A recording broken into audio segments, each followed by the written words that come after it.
Mind, the first thing you're gonna need for this, in my opinion, unless you have really good long-term memory, like excellent or above average, really good short-term memory, or maybe even photographic memory. If you have these things, then you won't need this thing. But if you don't have this, like most people, you're gonna need a damn notebook. Get a notebook so you can write down your progress. That's one of the most important things, guys. Write down what you did, how many times a week you did it. Then you will also know when you need rest and all these kinds of things, okay? Because if you don't do that, in my opinion, you might lose motivation, especially if you're just starting out.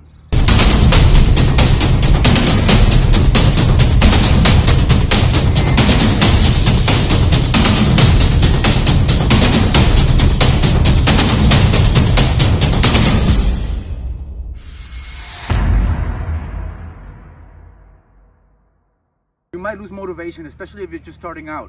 Obviously, don't need that because I'm already flexible. I can just go into the splits while stretching. But that said, if you're not at that level yet and you want to achieve splits or better flexibility, you got to measure your progress. The best way to do that is to write it down. Alright guys, how to stretch progressively and how to measure that progress. Alright, let's get to it. Basically, there's this thing that I use in the park.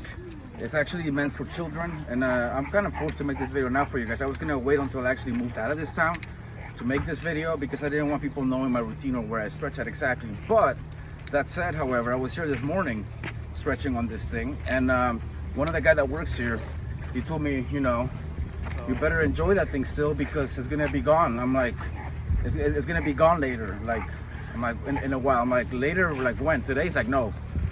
It's like neither tomorrow, neither next week, but it's gonna be gone soon. You're the only one that uses it. It's meant for the kids, but the kids don't use it. So they're gonna get rid of it. So I figured I better do this video for you guys before they actually get rid of it. So basically, this is an excellent tool for you to be able to hold yourself in all positions and all angles. I'm gonna show you guys exactly all the exercises that I do on this thing. Keep in mind, I really only use this for when I'm extremely sore, like I am today. Today I'm very, very sore. Now, first thing, you can either go left or you can go right. It doesn't really matter. I'm gonna go left right now so you guys can actually see me. And basically, I try to keep my foot as straight as possible. Okay, I start high and I work my way down. I stay high and I work my way down. Okay, so from here, I have this hand to grab myself here on this side, usually a little higher so you guys won't see my hand, but I'll put it a little lower so you guys can see. And I'll gradually bring my nose towards my knee. And I hold this position for everything I hold for about 30 seconds to a minute.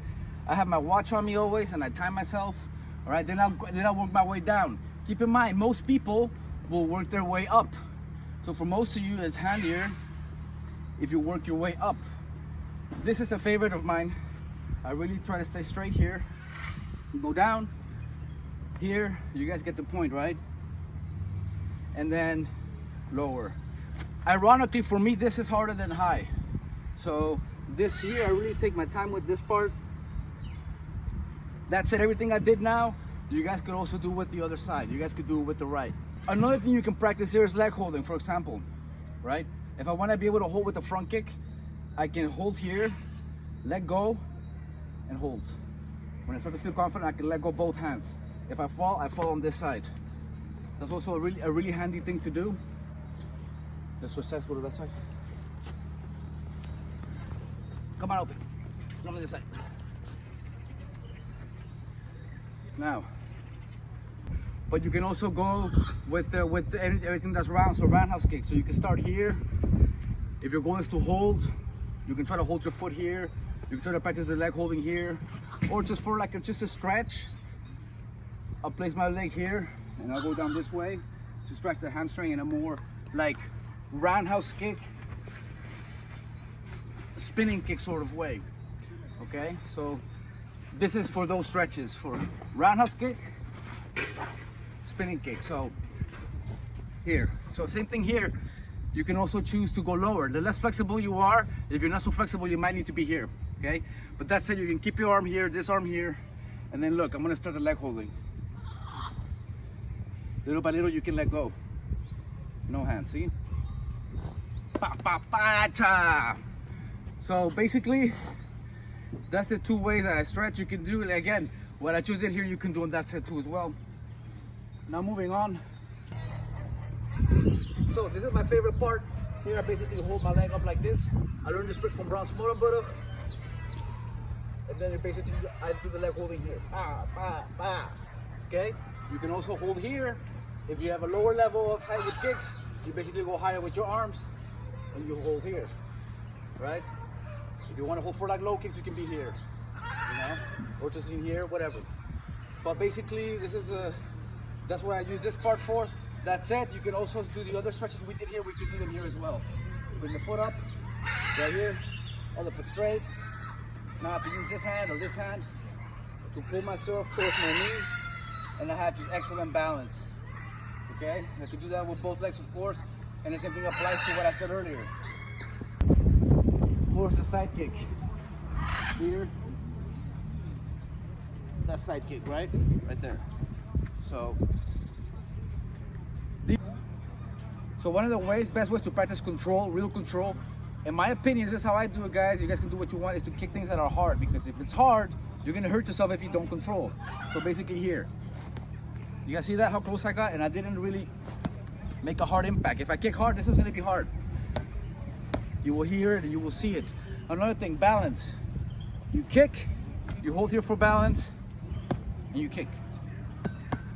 Bah, okay? Same thing on the other side, basically. Same thing applies on the other side. Okay, if I want to kick hard, bah. But basically, you can't kick it too hard because you will hurt your feet.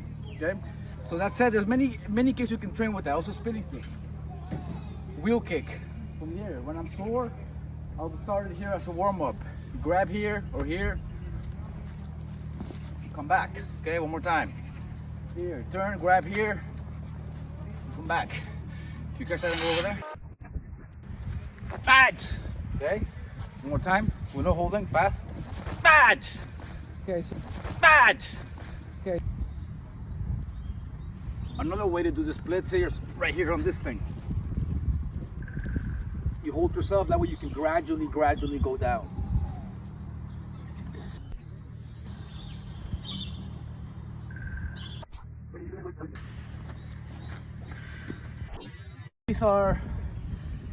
This is the way that I stretch early in the morning when I'm very sore. Now that's it.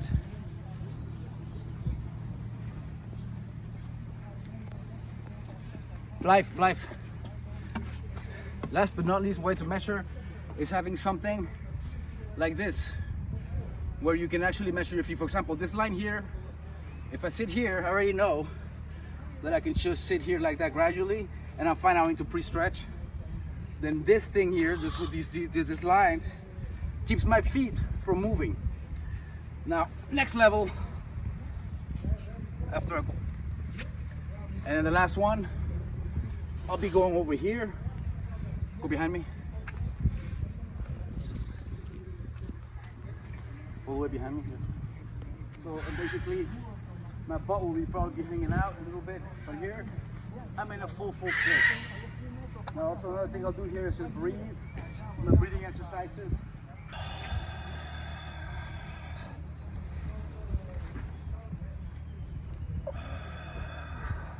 Things like that. You gotta measure your progress. The best way to do it is to write it down, okay? Same thing goes for my security work.